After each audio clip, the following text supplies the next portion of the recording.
C'est un enjeu crucial. Crucial parce que la vie collective, elle est faite de règles.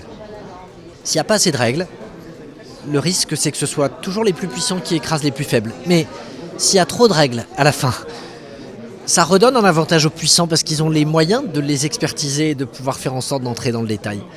Et donc, si on veut un développement de notre territoire qui soit équilibré, il faut des règles, mais il faut un nombre de règles qui n'évoluent pas trop vite, il faut une stabilité juridique et il faut une capacité à ce que dans leur rédaction, elles soient compréhensibles vite par le plus grand nombre.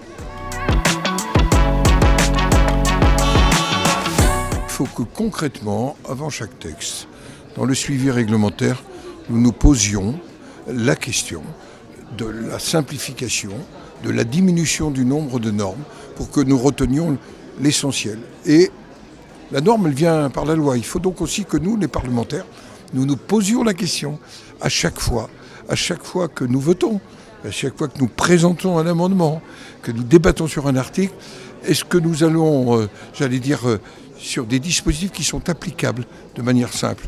Je prenais l'exemple de l'urbanisme tout à l'heure, 40% en 10 ans. Et au fond, la perte du pouvoir d'agir, elle se construit parfois par cet excès législatif. Il y a des lois qui sont nécessaires, indispensables. Il y a peut-être des textes qui sont moins indispensables et parfois inutiles. Il y a eu des plans, il y a eu des annonces, des trucs. Ce matin, c'est pas ce qu'on a fait. On signe une charte. On ne crée pas un nouveau conseil. On ne prend pas un nouvel engagement chiffré. Non, on dit, on a des outils. Il y a un constat et un diagnostic qui sont partagés par beaucoup. Et le gouvernement, contrairement à la légende populaire, il n'est pas le seul à émettre de la norme. On a le législateur, on a parfois des fédérations professionnelles qui rajoutent des règles de sport, bref. On va s'appuyer sur ce qui existe. Un conseil national d'évaluation des normes.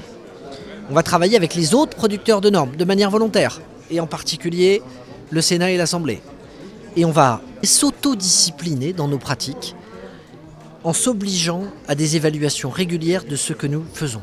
On n'a pas tout réussi au cours de ces dernières années, mais dans certains domaines, on a réussi à diviser par 10 la production de certains types de circulaires ou de directives en gagnant en pratique. Donc le travail, il est engagé, il faut juste qu'il change d'ampleur et qu'on arrive à coaliser l'ensemble des acteurs autour de tout ça.